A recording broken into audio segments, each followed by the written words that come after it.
Today's Friday, May 8th, 2026, and our dear friend Larry Johnson is here with us. Welcome back, Larry. All right. I'm glad you got the memo on the shirt. Be spectacular. You are. Okay. Thank you. You too, Larry.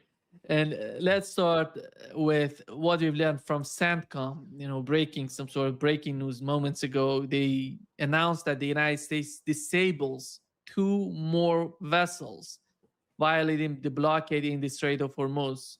But they hit these two vessels in the Gulf of Oman.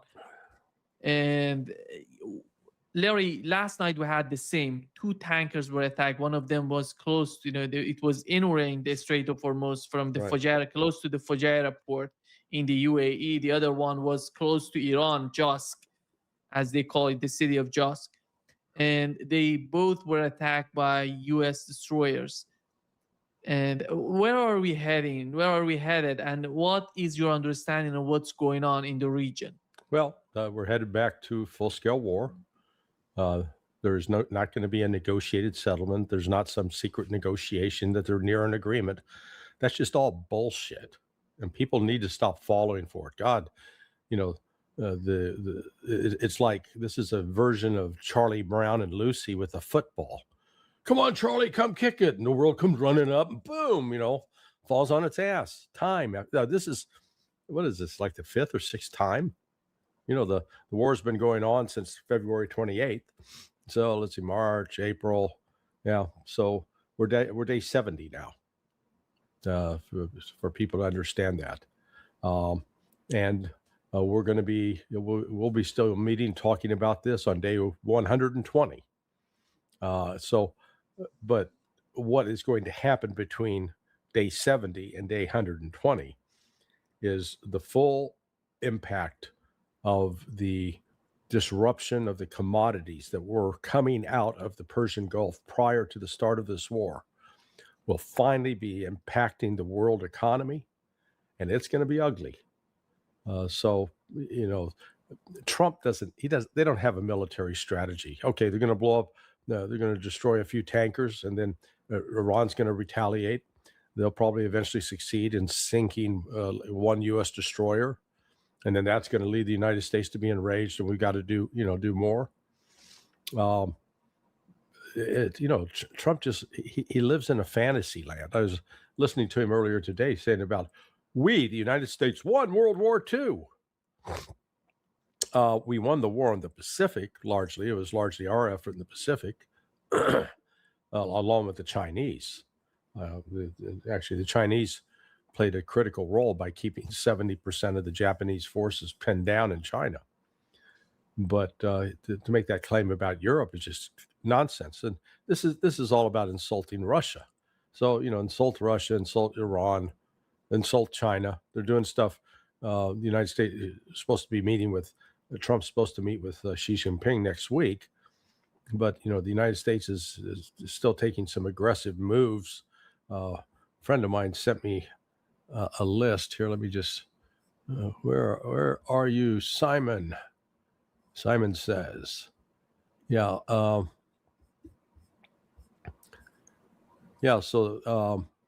the U.S. State Department issued a warning through diplomatic channels about Chinese AI theft. Beijing demands cancellation of the Meta purchase of Manaus in Singapore. And then the U.S. ordered chip equipment manufacturers to halt shipments to China. So, instead of trying to say, hey, how can we ease tensions? How can we back away? It's just, one irritant after another. If Trump goes to China, he's going to get a very frosty relationship. It's not going to be warm and cuddly. So, all of this is leading back to this war on Iran. The U.S. is now trying to provoke it into retaliating, and Iran's going to retaliate. And when the retaliation starts, the United States is not going to like it. No, and Israel will be hit particularly hard. How do you see the UAE? UAE was so happy last night about the attacks on Iranians. And I don't know, today we've seen the footage coming out of UAE. They're censoring everything, but At least we've got some sort of footage from UAE, and some points in the Dubai airport were attacked or were hit. You see a large plumes of smoke. Yeah. Now. And how do you put UAE in the calculation of the United States? Yeah, well, the UAE has they've made a very, very bad bet. They have aligned themselves closely with Israel and with the United States now in this war, separating themselves even from the other Gulf Arabs, dissing Saudi Arabia, Qatar. When I think the full blown where there are 2 to 3 launches of missiles per day out of Iran against U.S. military targets and Israeli targets. When that starts, Dubai is going to be the first one hit. For Raja, the port, its last port that's in the Gulf of Oman, which allows the UAE still to export some oil, get some income, that'll be taken out. And then Al Dhafra Air Base, I think, will be destroyed. So the level of destruction, everyone's been very careful to hide the damage that Iran did in Saudi Arabia, Qatar, Israel. And they can try to pretend nothing happened, but the physical reality of what happened is undeniable. So we're in for another round of escalation. Whatever hopes people had that there would be some sort of negotiated settlement, that the United States would agree to basically restart the JCPOA, the nuclear agreement. That's ridiculous, because you have to look at what is being said by U.S. officials, not just Trump, but by the Marco Rubios and Pete Hegseth, and then just pundits on television. They portray Iran as this irredeemable terrorist state that is got a foot on the throat of the Iranian people, and that there's the people just can't wait to get rid of the clerics and be free, and that Iran is a threat to all of its neighbors. I mean, it's just it goes on and on and on. So there is no room in the rhetoric to allow a negotiation process where at the end of it would say, hey, we're going to recognize the sovereignty of Iran and that it is a sovereign state. The United States will not recognize Iran as a sovereign state until forced to do so. That's what it's going to take. There are 2 stories about Operation Freedom being concluded before reaching any sort of outcome. One of them is that the United States couldn't convince Saudi Arabia and Kuwait to cooperate with that operation. The other thing is what Donald Trump said, that the wonderful leadership in Pakistan asked us not to do it. And which scenario is real, and how do you see, the Saudi Arabia and Kuwait and other countries, GCC countries? Well, they're playing a dangerous game. It's very true. NBC reported that the Saudis had denied U.S. permission to use Prince Saud Air Base to conduct any air operations against Iran, for Project Freedom, as they called it. And I checked with somebody, said, is this true? And then somebody who's in a position to know, he says, no, it's true. It's been a real problem for us. Now they claim that the Saudis have reversed. Maybe I'll have to try to get independent confirmation of that too, because it was underscoring the limits of U.S. power that both the Saudis and Kuwaitis said, no, you're not using our airspace right now.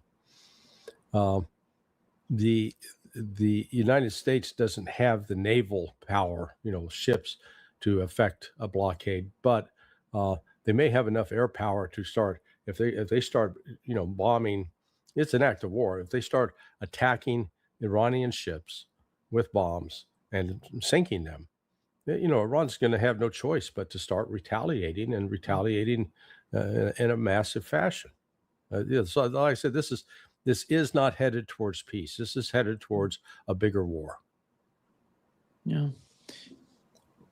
I think Donald Trump find himself in a situation that is obviously desperate because Europe is not happy, is not willing to help him with the case of the Strait of Hormuz. Saudi Arabia and GCC countries, they've seen what has happened with American bases in their countries. So they're so much cautious right now. You mentioned these two. I don't know if these reports are right or they're false, but after all, they're more cautious right now. That's why we have some sort of division, UAE going toward Israel, closer to Israel, and Saudi Arabia and Kuwait together with Qatar. They're trying to find their way of dealing with this issue. But nobody is willing to help Donald Trump. This is the problem. And Iranians are not going to help Donald Trump to save face. Yeah, well, the real critical country to look at, I think, is Qatar. So, let's run down just in terms of who produces what and ships what. So, roughly 32% of the global oil supply comes out of the Persian Gulf. So, I'd heard it was 20%, but I did additional research last night and it said, nope, it's 32%. So, the oil disruption's even greater than people imagine. LNG, well, the principal producer of LNG in the Persian Gulf is Qatar. So more so than Saudi Arabia. So Qatar plays a key role in the LNG, and that market's disrupted. And they count the total LNG, if you will. Qatar contributes 20% roughly of the global supply. Then the urea exporters, again, the major players there: Qatar, Saudi Arabia, along with Iran. Sulfur. So 44% of the world supply of sulfur comes out of the Persian Gulf. And those applications, they do phosphate fertilizer production, metal ore processing, petroleum refining, semiconductor wafer cleaning, battery manufacturing, pharmaceuticals. So, when you're talking about disrupting 44% of the world's production on that front, it's significant. And again, that means that the big players here are Qatar and Saudi Arabia. Helium is another 33%. Guess which country in the Persian Gulf produces the most of the helium? That's Qatar. It's after the U.S. is the largest producer in the world, followed by Qatar. So my point on this is we've already seen that actually Iran has been taking a much more diplomatic route with Qatar, and Qatar has not been as aggressive as Saudi Arabia has in playing a double game. So that, keep your eyes on Qatar to understand where the future of this conflict is headed, because I foresee that that Qatar could turn around to the United States and say, "Hey, get your bases. They're closing Al Udeid. Goodbye. We're done hosting you." If that happens, then that'll be sort of the final sign that Iran has won the war. Yeah. But it's not going to be, you mentioned the situation with the oil and gas, but we know that during the war, 17% of the capacity of producing gas or exporting gas of Qatar was somehow disabled during the war. That's why they're not going to get back anytime soon. This is the problem. Let's assume tomorrow the war is over. Right. Is that gonna solve the problem? Is that gonna put an end to the difficulties that the global economy is feeling right now? Yeah, no, it is going to take it would take at least 6 months to start having a feeling of maybe being back to normal. But we don't really have a full assessment yet of the extent of the damage done to the infrastructure, particularly for producing helium and smelting aluminum. Um, so, this is up to this point, the world keeps like pretending that this is no big deal. That this is just temporary. Uh, the the disruption in the global supply of oil is real, and it's only now starting to affect countries as their reserves run out. I've never seen anything like that. You expect sort of traditional economic theory to kick in, which says that if you've got a shortage of something, the price of it is going to go up. Well, in this case, we're not talking about delays in delivery. We're talking about an actual physical disruption of what appears to be 1/3 of the world's supply of oil. I and everyone's pretending like, oh, this is just temporary. This is no big deal. It's a huge deal, but it's not just oil. When you combined the shortage, the 20% reduction in the LNG, the 36 production in the urea for fertilizer, the same with sulfur. Sulfur and urea are used in the fertilizer production process. And then helium, which is critical for the chip industry. And I mean, I've never seen the financial markets are acting as if this is no big deal.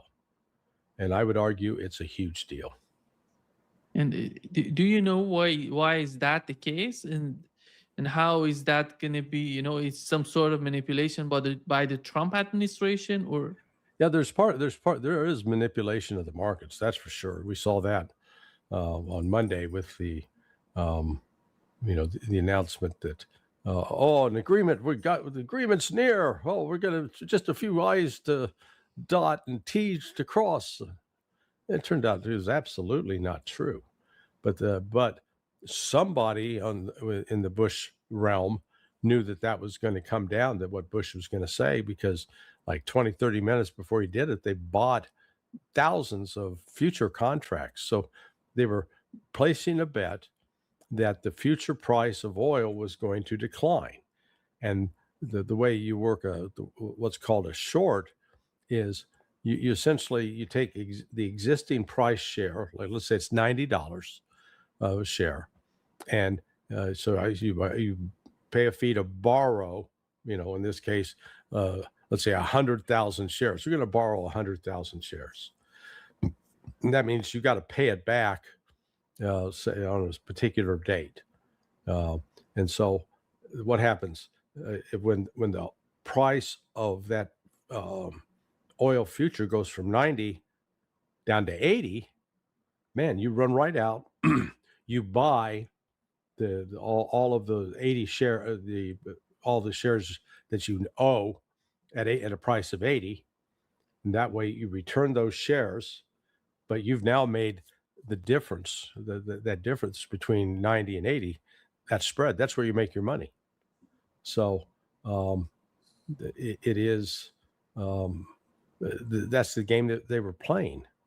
And they've done this has happened several times, 4 or 5 times over the course of the last going on 2.5 months now since this war has been underway.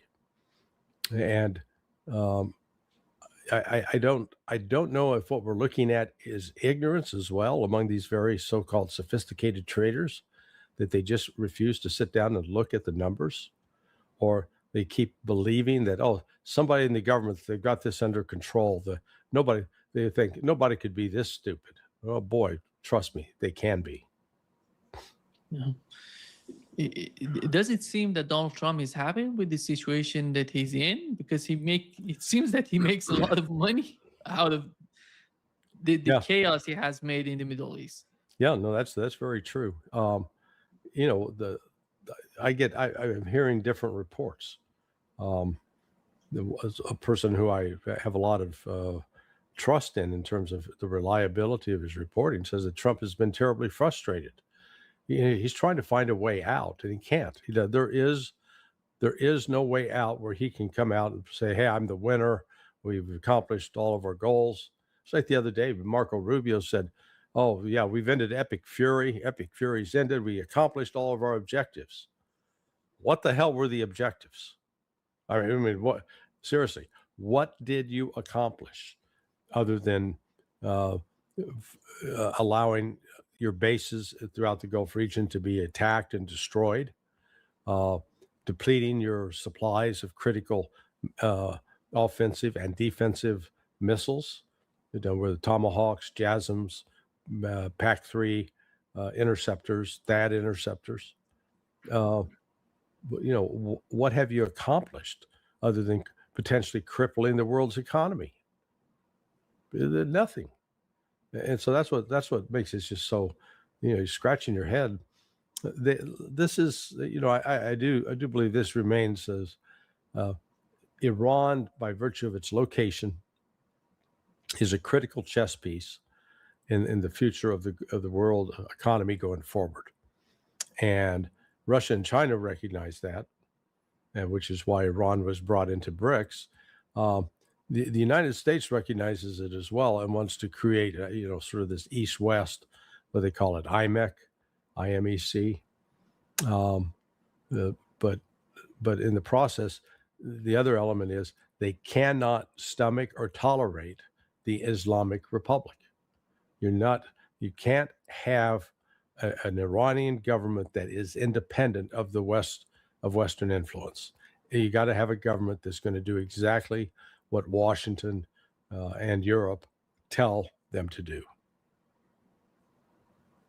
But do they feel that they can get it with what has happened so far? Oh no, that's the problem. There's a growing realization of how limited U.S. power is. Yeah, we can inflict damage on Iran. There's no doubting that. But it's not a matter of how much damage can you inflict. It is, can you compel, bring about a change, create such a level of loss and suffering that Iran would turn around and say, "Stop. We can't continue this. Stop." No, that's not going to happen, because Iran has options. They are not cut off from the rest of the world. Yes, if they did not have the support of Russia, China, and Pakistan, for starters, yeah, they'd be in a very difficult position. I would doubt that they would be able to sustain this, but it's just the opposite. They've got the full backing of Russia, China, and now Pakistan. So Iran, I'd venture to say that Iran's economy is probably going to do better than 2026 than it did in 2025. There are two scenarios, Larry, for the Strait of Hormuz. On one side, Iran has just defined a new mechanism for the Strait of Hormuz. Mhm. The other one is what Marco Rubio is talking about. Free navigation through the strait, and nobody gonna pay anything. If someone pays, the United States gonna sanction them. I don't know, how do you see the leverage of these two sides fighting each other when it comes to the Strait of Hormuz? Because right now, as we talk, more than 1,500 tankers are waiting in the Strait of Hormuz to pass through the strait. Right. Yeah, no, the U.S. doesn't. The U.S. once thought it had leverage, it no longer does. Yeah, I can make those threats, and we saw what happened the other day when it threatened China. China basically told Trump to go fuck off. Told his companies, pay no attention to the threat of sanctions. If they sanction you, we got your back. You're not going to be threatened. And I expect we'll soon see a similar response by Russia along the same lines. So this is, the days of the United States being able to bully and threaten, we're going to sanction you with this, sanction you with that. You're getting to the point where the rest of the world says, we don't care, we're not going to deal with you anymore. Larry, can the Strait of Hormuz be the basis for the new security architecture of the region? Because those countries who are using the Strait of Hormuz, who are dependent on the Strait of Hormuz, they can come together. How do you see that? Now, that was the most important thing that came out this last week, what you just said, security architecture. Putin used that phrase, well, actually a week ago Monday, Putin used that phrase with respect to his conversations with the foreign minister Arachi. And then this week in China, the Chinese foreign minister also Wang Yi said the same thing, used the same phrase, security architecture. So yeah, what China, Russia, Iran are going to be doing is building a new security architecture in the Persian Gulf, and I think one of the first ones are going to work most focus on is Qatar, followed by Saudi Arabia. They get those two on. Everybody else, Bahrain, Kuwait will follow. UAE will try to stay on the outside, but it's going to find itself isolated, and it will have picked the wrong side. Yeah. I don't see UAE being an important player in the Middle East anymore, Larry, because they have decided to go to cooperate with Israel, which after all, we know, whatever happens to UAE, the Saudi Arabia condemn what has happened 2 days ago in UAE, but we know what is happening below the surface, how they feel about each other. Mm-hmm. And you mentioned Qatar and UAE. I would bring Oman as well into the calculation. Well, yeah, I should have said that, because Oman is actually already part of the Iran network.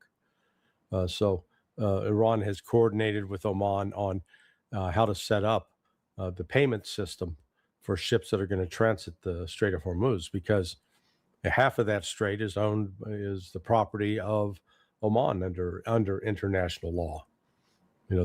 You got some that try to pretend, oh no, that's an international waterway. No, it isn't. It's within the territorial waters of these countries, and then they have every right in the world to control access if they want.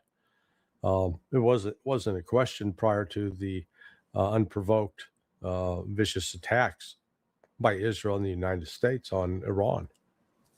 That's now changed the calculus.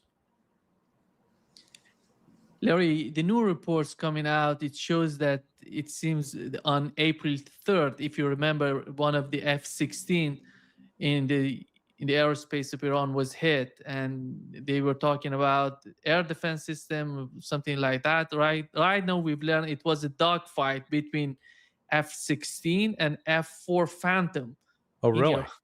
Yeah. Huh. It's just, they said that the F-16 got hit by F-4 in the airspace of Iran. It wasn't the air defense system hitting the footage. And I don't know how long does it take to the reality comes out of the operation, the whole concept of this operation, because in the latest days of the war, before announcing the ceasefire, we've seen some sort of improvements in the air defense system of Iran. Yeah. And yeah, that was they started upgrading that immediately after the ceasefire on April 15th. So, and since April 15th, Iran has conducted at least two, let's call it live fire drills, air defense drills, particularly in Tehran.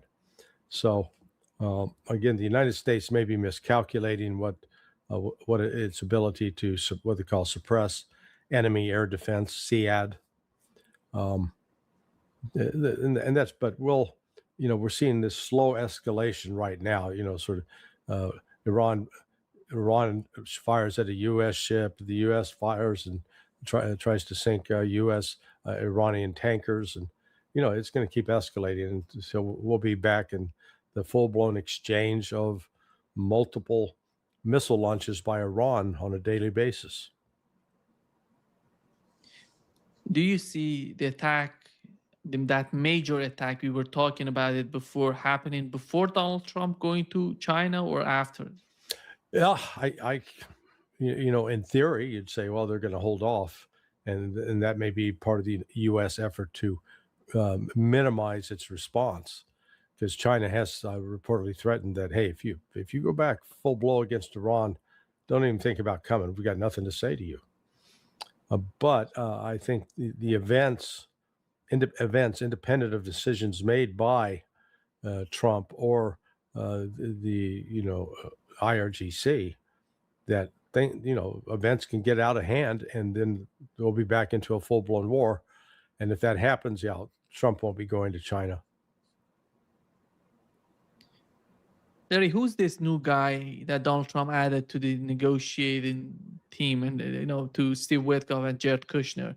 It seems that he's a Yeah. former IDF. Why is that, and how is that going to help Donald Trump? Well, it's not. I mean, I forget the name. I think it was named Guy Schwartz or something from Foundation for the Defense of Democracy, FDD.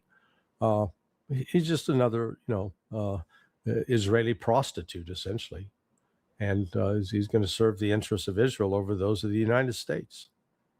And, that's where Trump is. Trump is putting Israel first, the United States second, and that's enraging a lot of Americans now who are turning against Trump over that very issue. So this guy's, he's not going to make any difference in the process. Quote, adding him to the team, it doesn't make the team more capable, more competent, or more influential. But frankly, Iran is ignoring that team. Iran wants to, as I see it, Iran wants to have very little to do with Steve Witkoff and Jared Kushner. So, and I'm not sure what role I'm not sure they've got any better standing with the Kremlin now. But, he's, I'll call it rearranging deck chairs on the Titanic. Looking at China, Larry, if Donald Trump goes to China, do you think that for China it would be better to make some sort of deal considering Taiwan, or they see what has happened in Ukraine and later on with the case of Iran is somehow facilitating the process of Taiwan getting back to motherland? Well, what do you mean? So what kind of deal do you think China would be willing to negotiate on? Because it seems that Donald Trump and his administration, they're feeling that they can make some sort of deal behind the scene to put pressure on Iran and Russia using China. That was the old plan with the case of the war in Ukraine. Right Yeah. now, they're feeling that they can do something with the war on Iran. And Yeah, how do you see China and their move? Yeah, well, as I pointed out with, we talked a little bit ago about your language, the security architecture.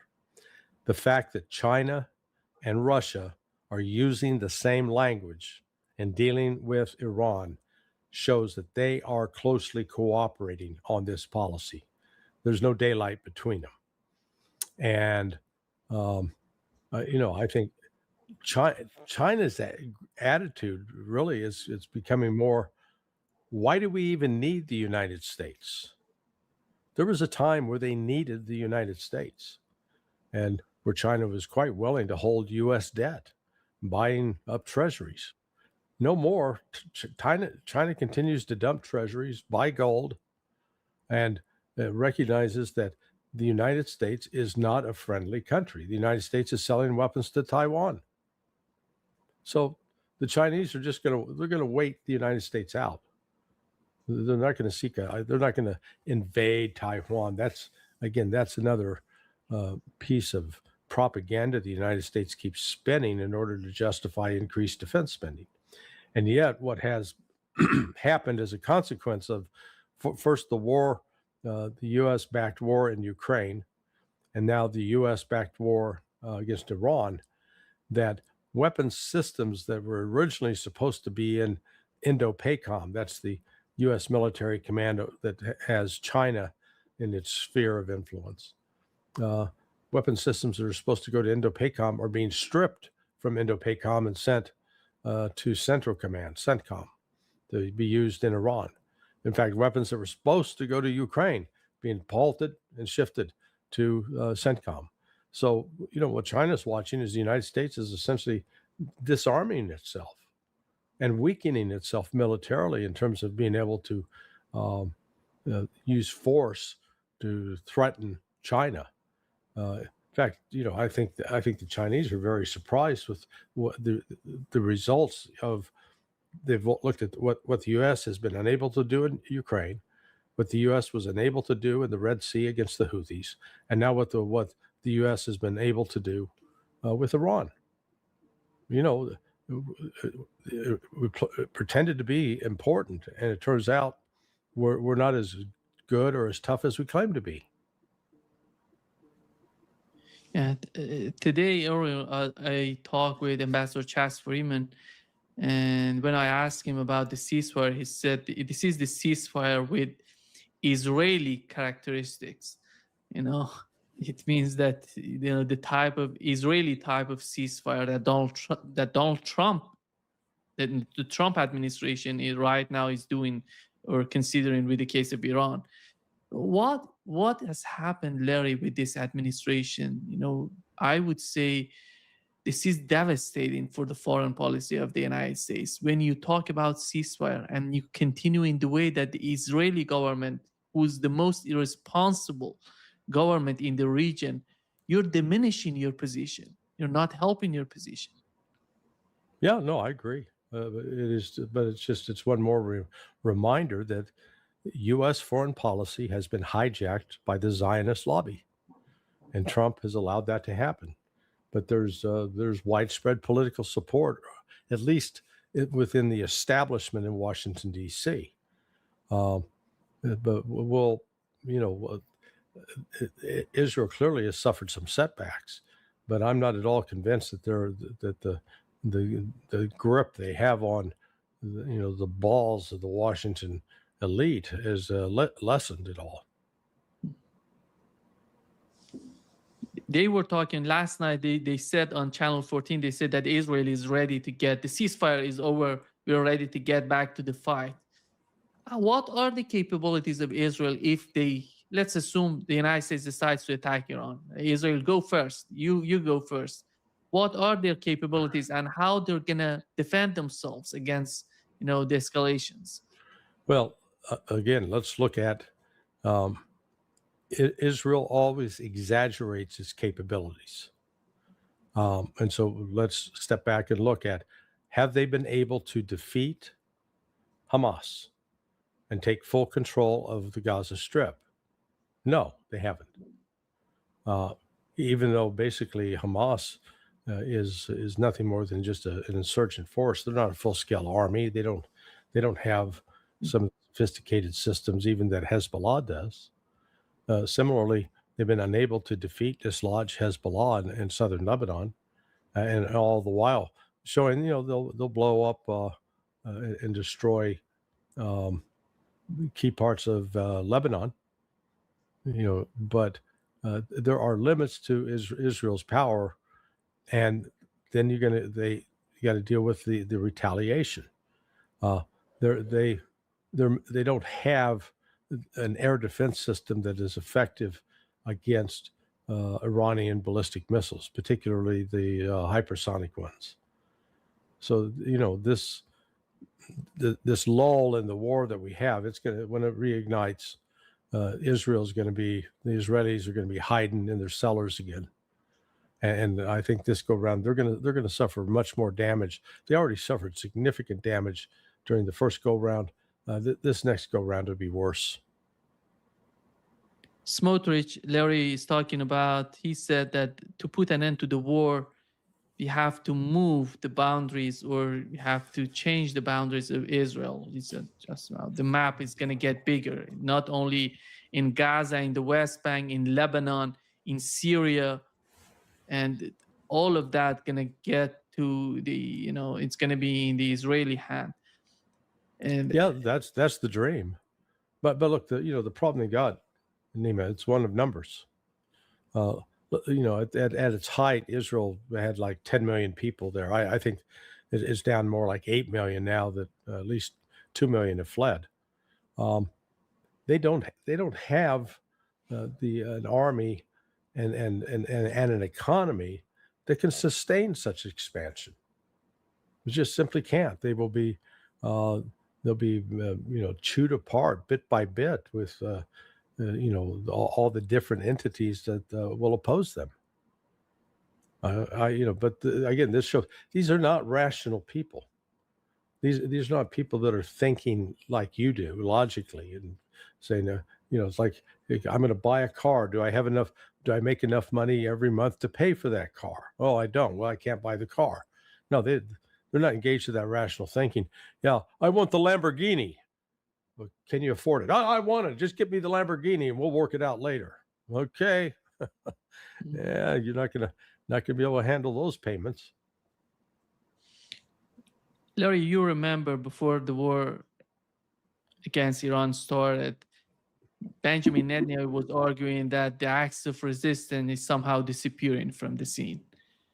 The assassination in Lebanon, the case of fall of Bashar Assad, and they said that the final, attack going to be on Iran, and they're going to destroy, and the acts of resistance going to, disappear or weaken.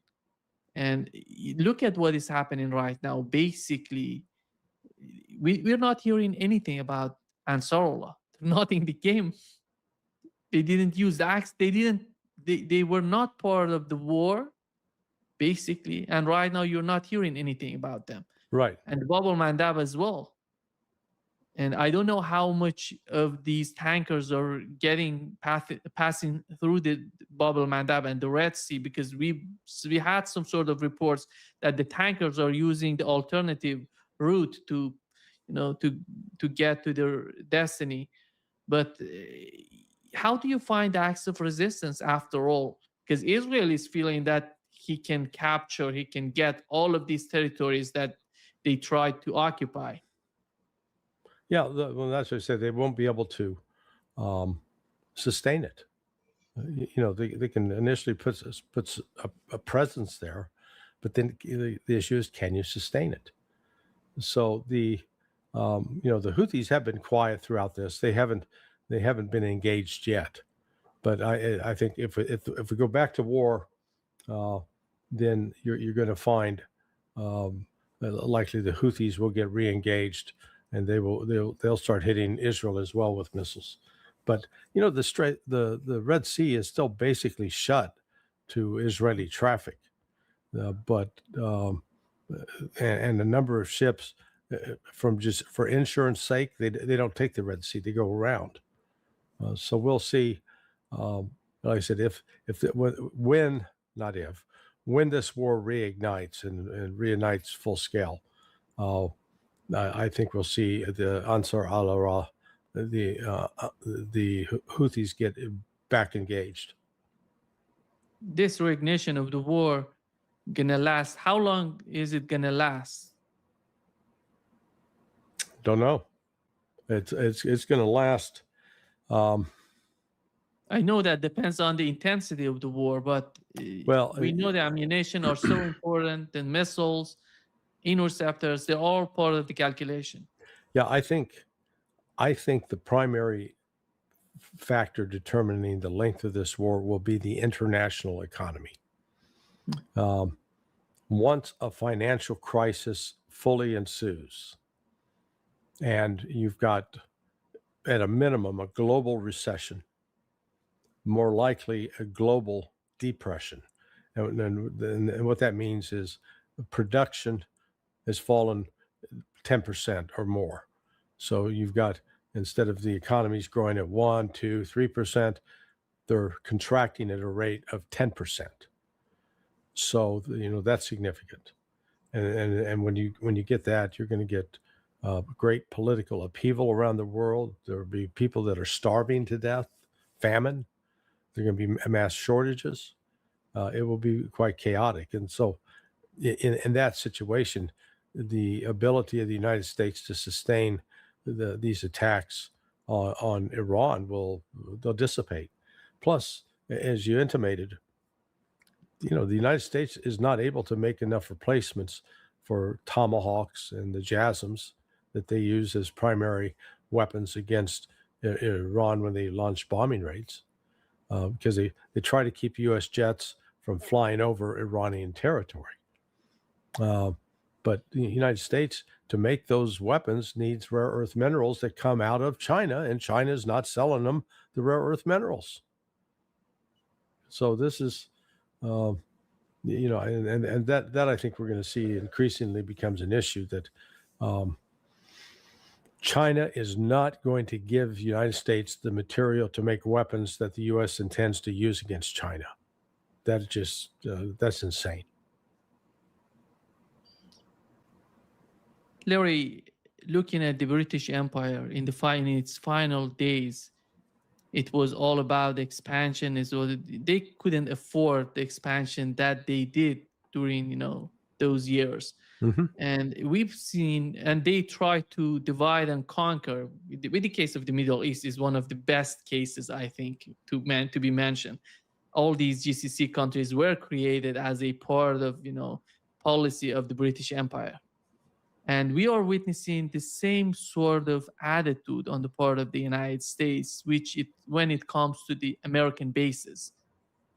For 80 years, you see the American base in Germany, in Japan, in these GCC countries that were attacked by Iranians. And how is that going to change the policies of the United States? Donald Trump is talking about withdrawing American troops from Germany. But what does it mean in a long run? I'm not talking about the Trump administration, the whole atmosphere in the United States about these bases. What is the use of these air bases? What are the objectives of having these bases in these countries if you're not able to defend yourself, your bases? Leaving alone, Right. helping that country, the host. Yeah. If it's not an overnight change. So let's go back. I've had some fun going online and asking the question, what were the top 10 banks in the world in 1990? And then in 2000, and then in 2000 or 2025, because it gives you a picture of how the world is changing. So in 2000, the number one bank in the world was Deutsche Bank in Germany. Number two was the Paris, the BNP bank in Paris. Then 5 of the top 10 banks in 2000 were in Japan. So, like Mitsubishi. So in the United States, I think, had a couple of places, and the Brits may have had HSBC. Jump ahead to 2025, what happened? Well, now the number one bank in 2000, Deutsche Bank, it's not even on the list. It's fallen off that top 10 list.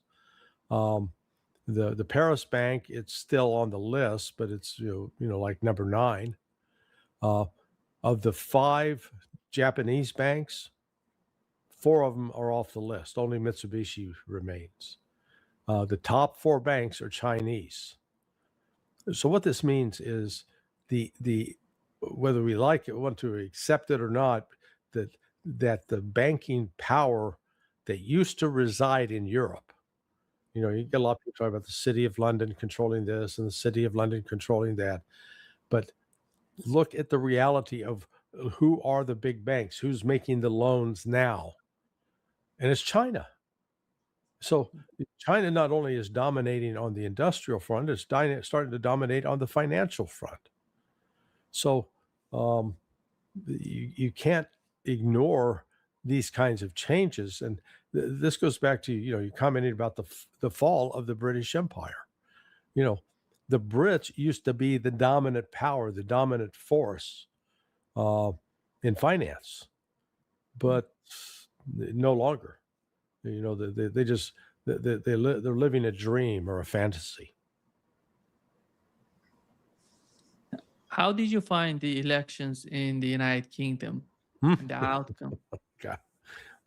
It was a bloodbath for Starmer and the Nigel Farage's Reform Party. They're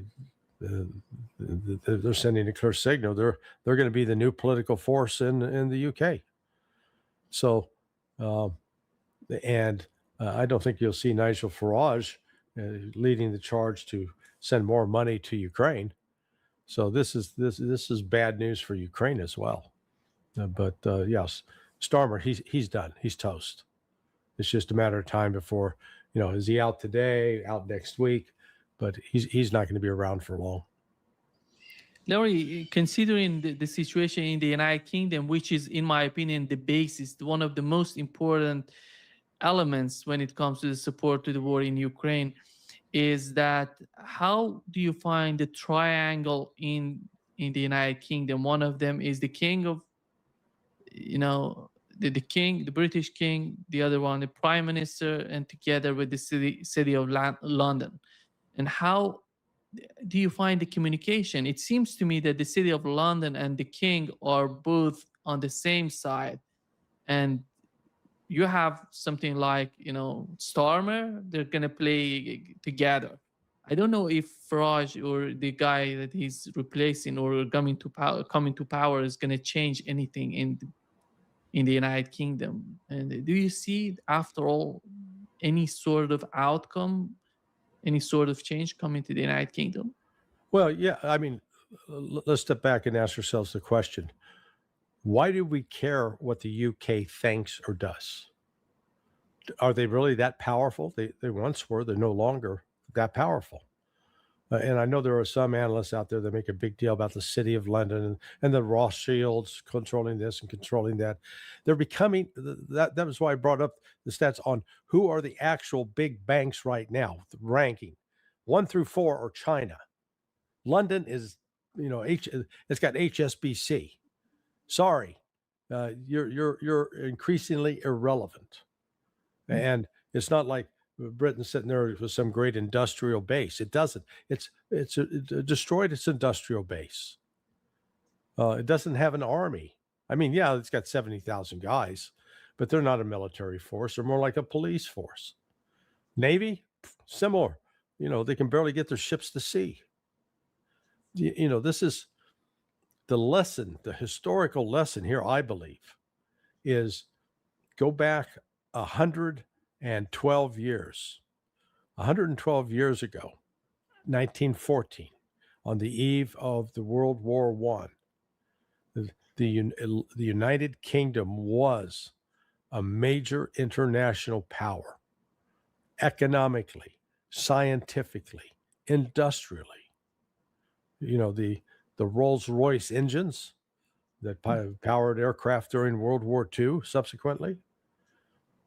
And at the same time, the UK was a global power. It had colonies all around the world where it was sucking the wealth out of them for the benefit of the British people. Well, World War I started the bleeding. It's like it cut off one arm of the UK. World War II finished cutting off the other arm of the UK. And now all of a sudden it had to start taking a backseat to the United States.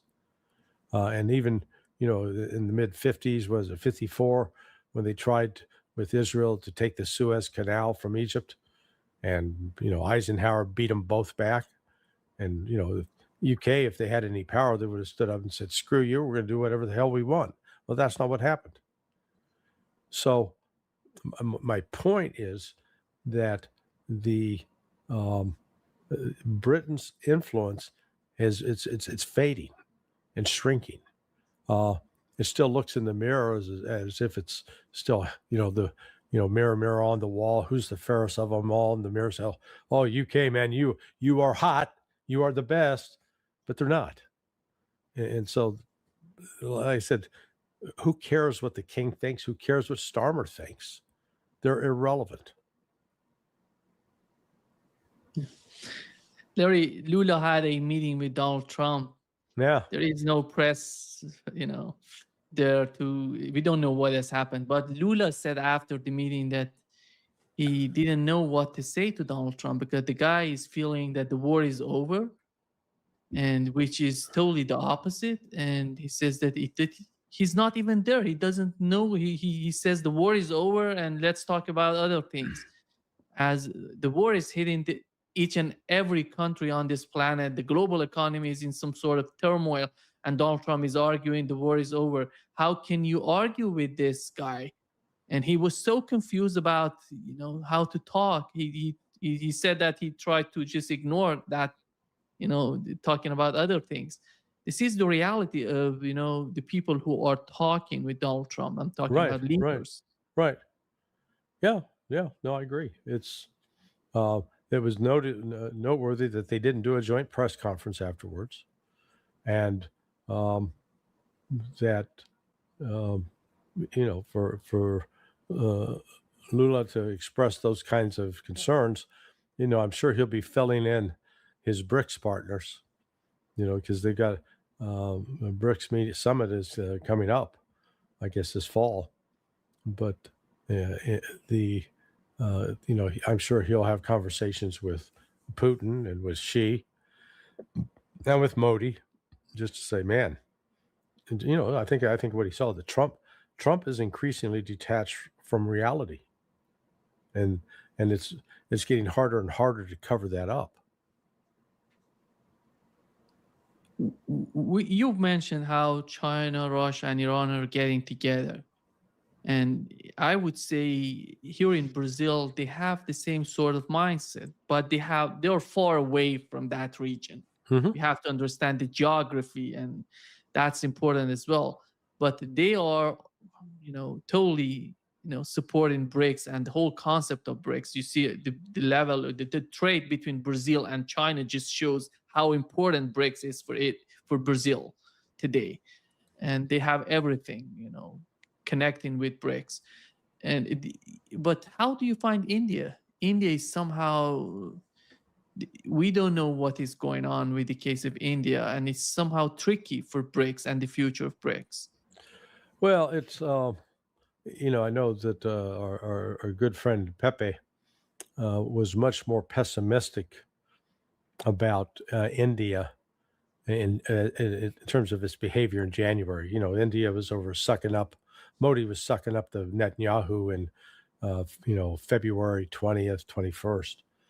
But and I think now, as a consequence of the Israeli-U.S. war launched on Iran and Iran's critical role in helping provide India with oil, that India has had a change of heart.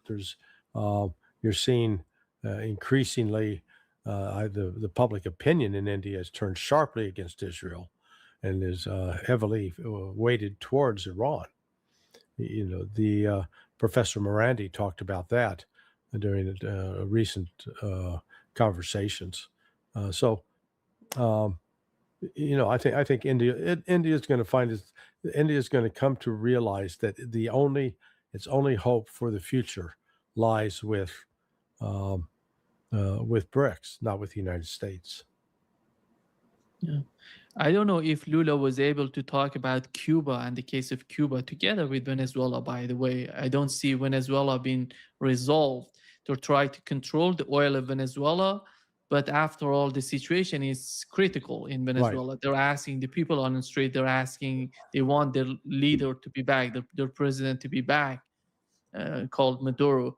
And here in Brazil, there's so much concern with the case of Cuba. And we know that how hawkish the Secretary of State of the United States is toward Cuba. And part of the Venezuela, in the case of Venezuela, is related to Cuba because they thought that Venezuela is sending oil and gas and whatever the energy to Cuba. So let's go and put Venezuela in some sort of isolation from Cuba and then go after Cuba. This is the problem with Brazil right now, in my opinion.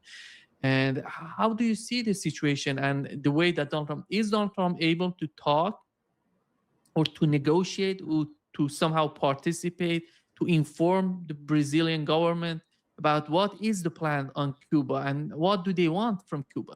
No, he's not going to consult with Brazil on that at all. This is, again, it's not like Cuba's done something to the United States that it has to atone for, repent. So I'm sorry, I didn't mean to do that. This is another example, like Iran, where we are pissed off at the Cubans because they will not agree to be vassals of the United States up to this point. And that's what we want. We want to turn them into vassals.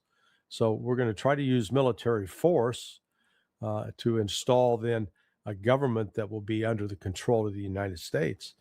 But I don't dismiss the ability of the Cubans, I think they've got weapons storage sites, and they've got insurgents. They've got mountains. You know, they'll make life miserable for the United States if we try to go in there and occupy it. And this will be, again, this will be one more. You know, it went from being a place that was under the control of organized crime, and it was cooperating with the very criminals who later became key political players in the United States. So we've, you know, the movie Godfather wasn't just, you know, this wasn't just a made up fantasy. When you see organized crime, both the mafia, the Italian mafia and the Jewish mafia, Meyer Lansky, dominating and controlling the world at that point, at least within Cuba, and then they get tossed out. And so then, you know, it becomes a quest for we didn't like the Cuban Revolution. It did, you know, there were people who were jailed, there were people who had their property taken, etc. There was a particular class of Cubans that were shut out of the system. Previously had benefited from it. Now we've got a complete reversal of the United States trying to go in and take control. I don't know if they'll be able to, you know, if they do it, it'll just be one more distraction for the United States, one more crisis to deal with. Before wrapping up, Larry, let me put out my prediction of the two wars, one of them in Ukraine, the other one in the Middle East. I really feel that Donald Trump would leave his position and still having these problems, nothing being resolved in Ukraine and in Iran. We're going to continue with this sort of, you know, I would say they don't know what they want from both conflicts, both fronts in Ukraine and Iran. That's why we don't have any sort of serious negotiations going on. That's why there would be no, you know, end to these two wars. Do you feel the same way, that he's going to hand it over to the next president? No. The Ukraine war will be settled long before Donald Trump's out of office. And there will, I'm not sure we can call it a settlement, but the situation with Iran will be, the United States will be disengaged from Iran in maybe a year or two, and with and as Russia and China will be dominant there. Yeah. Thank you so much, Larry, for being with us today. Yeah, let's see. We'll see what the weekend brings. You know. Yeah, exactly. We're maybe that major attack that you've mentioned before is gonna. Well, you know, the word I had was it would start on the 7th, and actually it looks like it started on the 8th, so one day off. Yeah. But you know, the ramp back up to the full intensity, you know, that's up in the air. It's a part of it's a function of Trump trying to not ignite that so he can go to China, because if he does ignite a full-blown blow up again, China will say, "Don't come." Yeah. Well, we'll talk about it on Monday. Exactly. Yeah. All right, my friend. You behave. See you soon, Larry. Okay. Bye.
जदू दा तू गया माही जान माड़ी टंगी है, जदू दा तू गया माही जान माड़ी टंगी है, दुख माड़े बंडन वाला कोई भी ना संगिए, ओ दुख माड़े बंडन वाला कोई भी ना संगिए।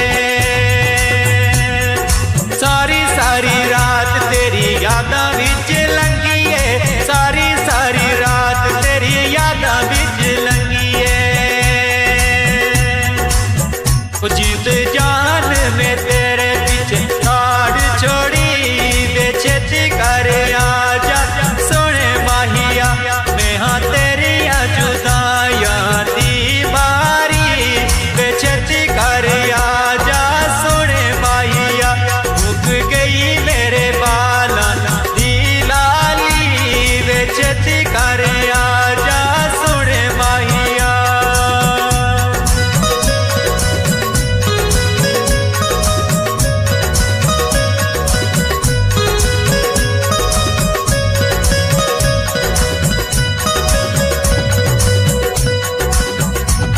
हो रात तेरे तक तक अखियां में थकियां, रात तेरे तक तक अखियां में थकियां, तेरिया निशानियां में साम साम रखियां, ओ तेरिया निशानियां में साम साम रखियां।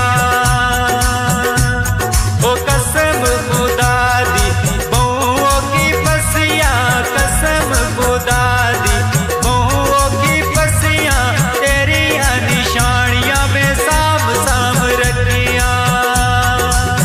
ओ मार गए शब्द